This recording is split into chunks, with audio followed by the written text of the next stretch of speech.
పరలోకమందున్న ప్రేమగల తండ్రి, నమ్మకమైన దేవ, నీ వాక్యం చదువుతుండగా ఏ తప్పులు లేకుండా స్పష్టంగా చదవటానికి నాకు సహాయం చేయండి. ఆ వాక్యం అర్థమయ్యి నా హృదయంలో భద్రపరుచుకొని ఆ వాక్య ప్రకారం నడుచుకోవడానికి నాకు సహాయం చేయండి. యాకోబు రాసిన పత్రిక 1వ అధ్యాయం. దేవుని యొక్కయు ప్రభువు అయిన యేసుక్రీస్తు యొక్కయు దాసుడైన యాకోబు అన్య దేశముల యందు చెదిరి ఉన్న 12 గోత్రముల వారికి శుభమని చెప్పి రాయునది. నా సహోదరులారా, మీ విశ్వాసమునకు కలుగు పరీక్ష ఓర్పును పుట్టించునని ఎరిగి మీరు నానా విధములైన శోధనలో పడినప్పుడు అది మహా ఆనందమని ఎంచుకొనుడి. మీరు సంపూర్ణులను అన్ను నాగులను ఏ విషయంలోనైనను కొదవలేని వారునై ఉండునట్లు ఓర్పు తన క్రియను కొనసాగింపనీయుడి. మీలో ఎవనికైనను జ్ఞానము కొదువుగా ఉన్న ఎడల అతడు దేవుణ్ణి అడగవలెను, అప్పుడది అతనికి అనుగ్రహింపబడును. ఆయన ఎవరిని గద్దింపక అందరికీ ధారాళముగా దయచేయువాడు. అయితే అతడు ఏమాత్రమును సందేహింపక విశ్వాసముతో అడగవలెను. సందేహించువాడు గాలి చేత రేపబడి ఎగిరిపడి సముద్ర తరంగమును పోలి ఉండును. అట్టి మనుషుడు ద్విమనస్కుడై తన సమస్త మార్గముల యందు అస్థిరుడు. కనుక ప్రభువు వలన తనకేమైనను దొరుకునని తలుచుకొనరాదు. దీనుడైన సహోదరుడు తనకు కలిగిన ఉన్నత దశయందు అతిశయింపవలెను.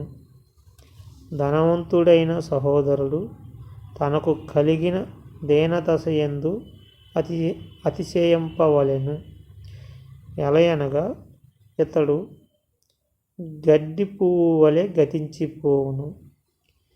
సూర్యుడు దహించి వడగాలి కొట్టి గడ్డిని మార్చివేయగా దాని పువ్వు రాలును, దాని స్వరూప సౌందర్యమును నశించును. అలాగే ధనవంతుడును తన ప్రయత్నములలో వాడిపోవును. శోధన సహించువాడు ధన్యుడు. అతడు శోధనకు నిలిచినవాడై ప్రభువు తను ప్రేమించు వారికి వాగ్దానం చేసిన జీవ కిరీటం పొందును. దేవుడు కీడి విషయమై శోధింపనేరడు. ఆయన ఎవనిని శోధింపడు కనుక ఎవడైనను శోధింపబడినప్పుడు నేను దేవుని చేత శోధింపబడుచున్నానని అనకూడదు. ప్రతి వాడును తన స్వకీయమైన దురాశ చేత ఏడవబడి మరులు కొల్పబడిన వాడై శోధింపబడును. దురాశ గర్భము ధరించి పాపమును కనగా పాపము పరిపక్వమై మరణము కనును. నా ప్రియ సహోదరులారా, మోసపోకుడి. శ్రేష్టమైన ప్రతిదియు సంపూర్ణమైన ప్రతి వరమును సంబంధమైనదై జ్యోతిర్మయుడగు తండ్రి యొద్ద నుండి వచ్చును. ఆయన యందు ఏ సంచలత్వమైనను గమనముల వలన కలుగు ఏ ఛాయ అయినను లేదు.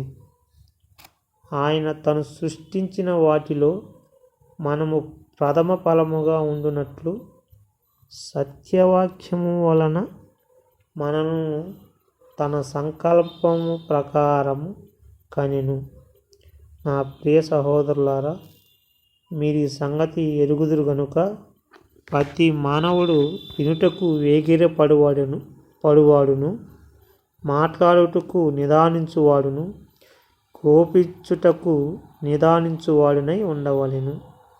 ఎందుకనగా నరుని కోపము దేవుని నీతిని నెరవేర్చదు.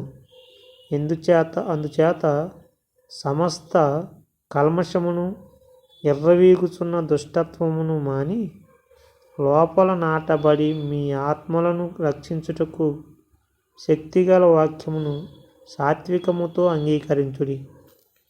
మీరు ఇనువారు మాత్రమై ఉండి మిమ్ముని మీరు మోసపుచ్చుకొనకుండా వాక్య ప్రకారం ప్రవర్తించువారునై ఉండుడి. ఎవడైనను వాక్యమును ఇనువాడై ఉండి దాని ప్రకారం ప్రవర్తింపని వాడినైతే వాడు అద్దములో తన సహజ మోహమును చూసుకొను మనుషుని పోలి ఉన్నాడు. వాడు తన్ను చూసుకొని అవతలికి పోయి తానెట్టివాడో వెంటనే మరిచిపోవును కదా. అయితే స్వతంత్రమునిచ్చు సంపూర్ణమైన నియమంలో తేరిచూచి నిలకడగా ఉండువాడెవడో వాడు విని మరచువాడు కాక క్రియను చేయువాడై ఉండి తన క్రియలో ధన్యుడగును. ఎవడైనను నోటికి కళ్యము పెట్టుకొనక తన హృదయమును మోసపరుచుకొనుచు భక్తి గలవాడనని అనుకొని ఎడల వాని భక్తి వ్యర్థమే. తండ్రి అయిన దేవుని ఎదుట పవిత్రమును నిష్కళంకమునైన భక్తి ఏదనగా దిక్కులేని పిల్లలను ఎదవరాలను వారి ఇబ్బందిలో పరామర్శించుటయు ఇహలోక మాలిన్యము తనకంటకుండా తన్ను తాను కాపాడుకొనుటమే.